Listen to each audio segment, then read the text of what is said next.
And we're hoping it calms down a little bit. It's horrible. Actually quite horrible. To dry off and get sorted.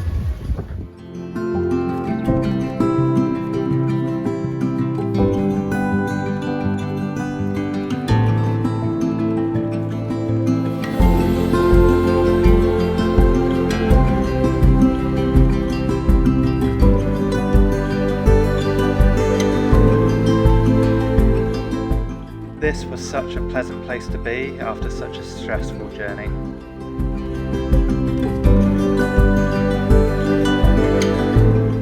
It took 1 hour in all to get up the river.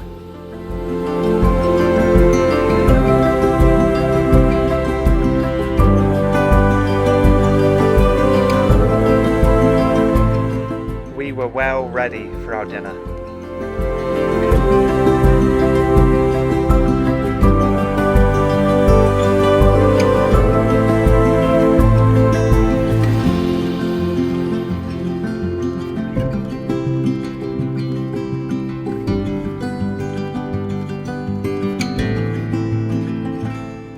And it turns out the outboard was well ready for a little bit more fuel.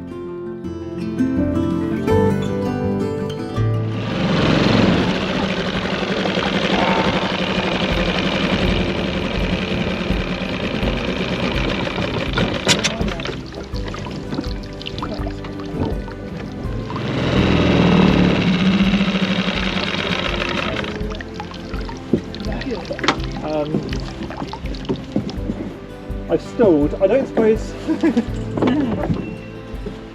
Sorry to wait.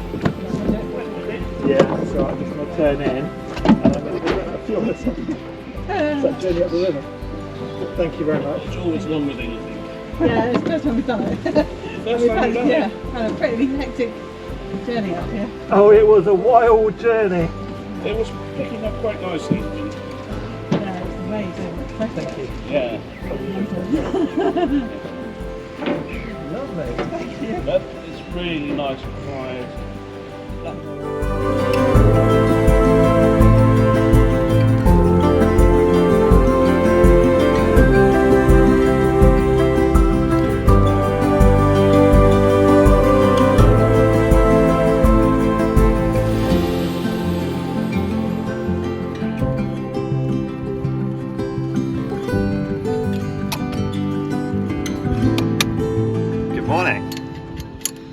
So the coffee's done.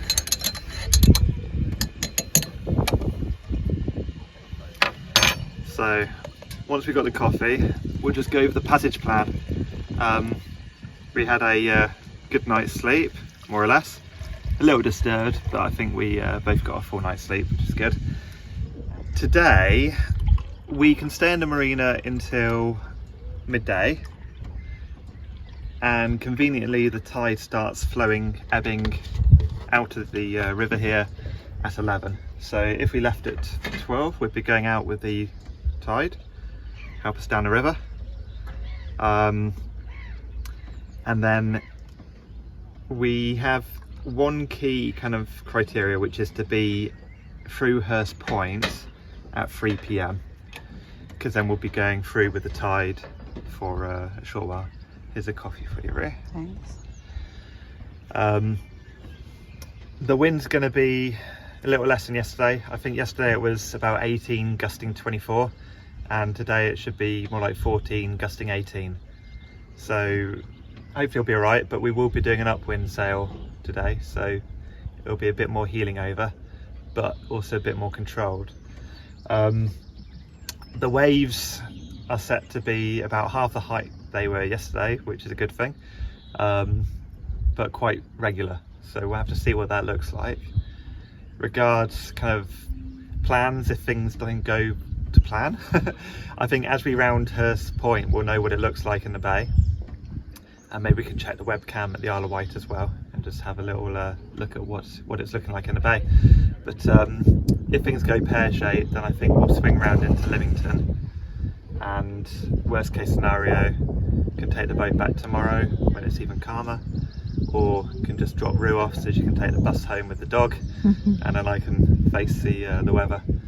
But yeah, we'll see how it goes.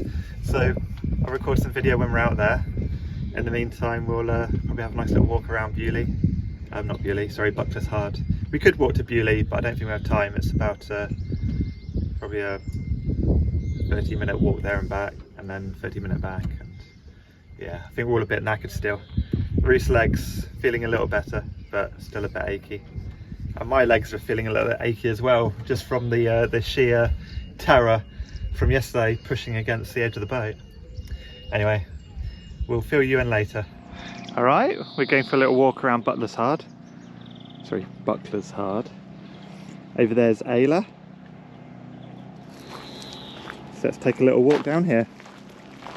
One of the nice things I noticed about Bucklers Hard Marina is they've got this hard standing area with a launch slipway for all the trailered boats, including loads of trailer sailors.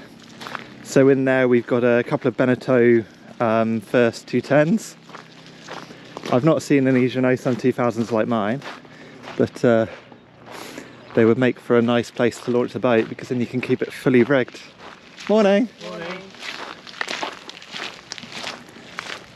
Come on in, Lulu. Walking the dog as well. So we got a first 217, 21.7. It's about the same size as Ayla. But the keel, as you can see, doesn't quite go all the way up to the bottom of the boat. Oh, what's this over there? No, I don't think that's a Sun 2000. Can't quite tell because it's got a cover on, but I don't believe it is. Something else. Some of these trailer sailors are quite large. Like this one, Zephyr. It's quite a decent sized boat for a trailer sailor, but it doesn't look like it's going anywhere on that trailer at all. Sandy Lady, Parker 23.5. That's quite nice. You could walk around in there quite easily. And it's got a nice kind of cockpit dodger. Quicksilver. I'm going to guess that's another first 2010.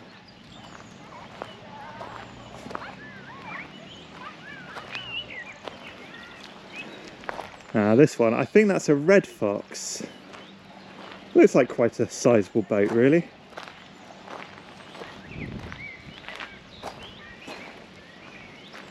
Yeah, that's a nice trailer sailor. Yeah, Red Fox. There we go. So you've got two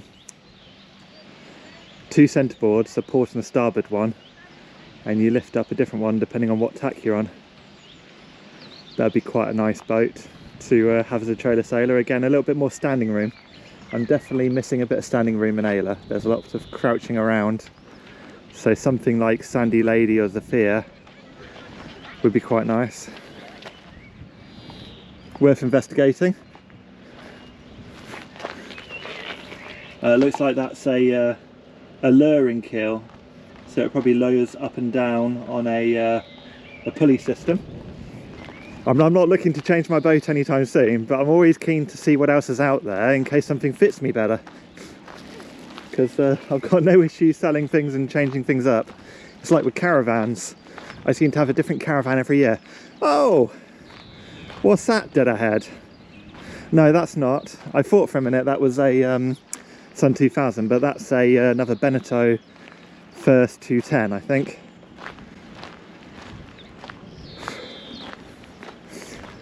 It's quite a large looking trailer sailor here.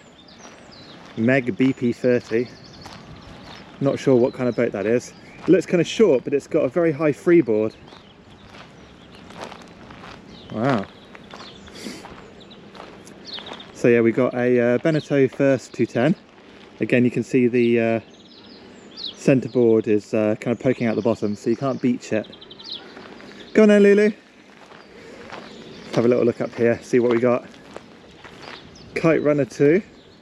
It's quite an impressive looking trailer sailor. Bit more of a classic shape with the chines. Swallow Yachts, Bay Cruiser.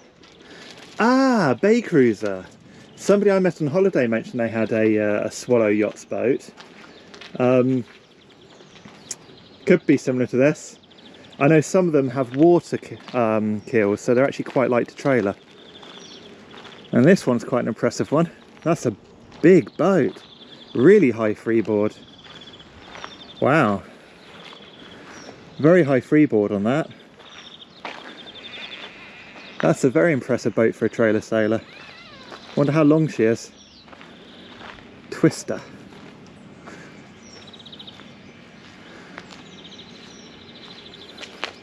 Here we go, what's that say? What does that say? Twister 800N. Looks like quite a racy boat too, with the setup. Go on then, Lulu. Oh, what do we have here? Is that a Jeannot Sun 2000? I think it is. It is. We found one right at the back. Here we go. This is like Ayla, but out the water. Now this is quite interesting because it's got the spinnaker pole, and I'm wanting to make a spinnaker pole, so let's get nice up and close and have a good look around at its construction. Because I've got a bit of aluminium tube and I'm going to be making one.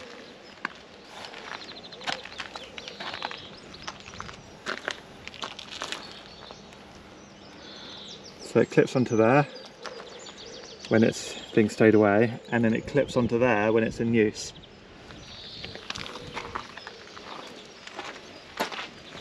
Come on then, Lulu.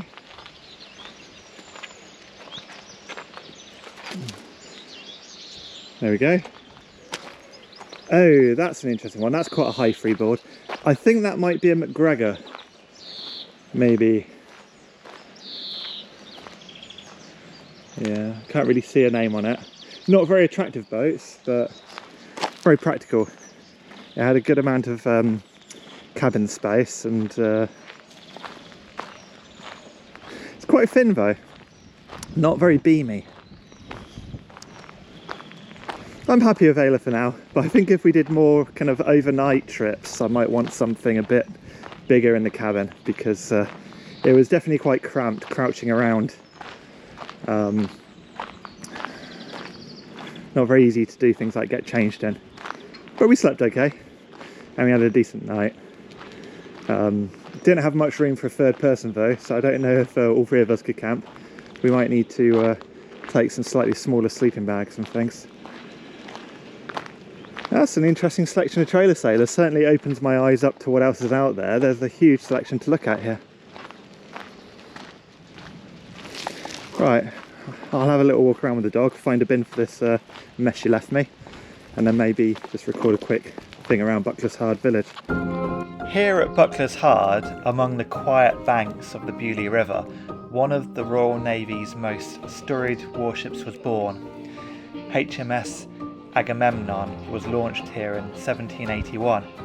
She was a 64-gun, third-rate ship of the line, built right here in this very shipyard, using timber from the New Forest, and she wasn't just any ship. This was Lord Nelson's favourite.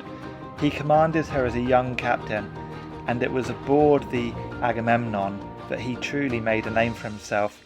She saw action across the world, from the Battle of Sens in the Caribbean to the Siege of Calvi, where Nelson famously lost the sight in his right eye. Later she fought in the Battle of Copenhagen and was present at Trafalgar, though by then she was in rough shape. After over 25 years of hard service, Agamemnon's hull was decaying, and during a storm in 1809 she ran aground off the River Plate, Uruguay. The damage was too great, and she was stripped and abandoned, lost but never forgotten. Today, the story of Agamemnon reminds us that even in this peaceful riverside village, ships were built that shaped the fate of nations.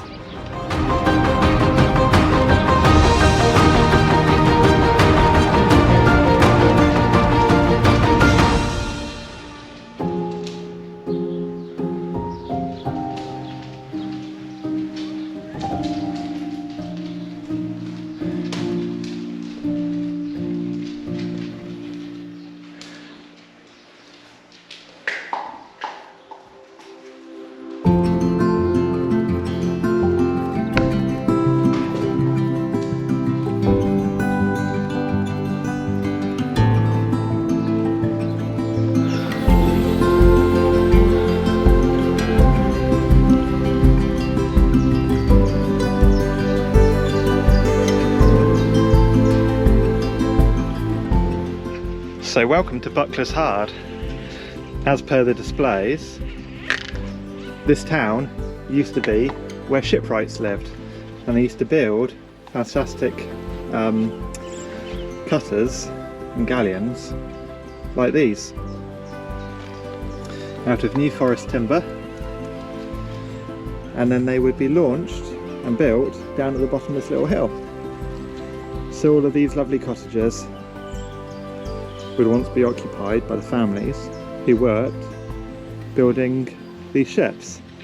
Some of them for the Merchant Navy, and I believe some of them also for Lord Nelson's fleet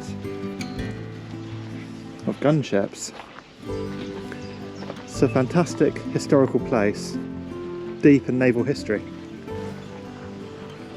What a pleasure it is to be having a chilled morning, strolling around here.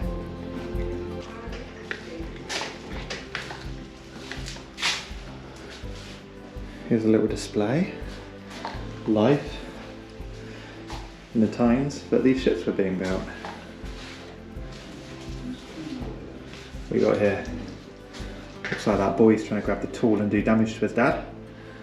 I don't think we're going to go up the stairs with the puppy. No. Come on, Lily.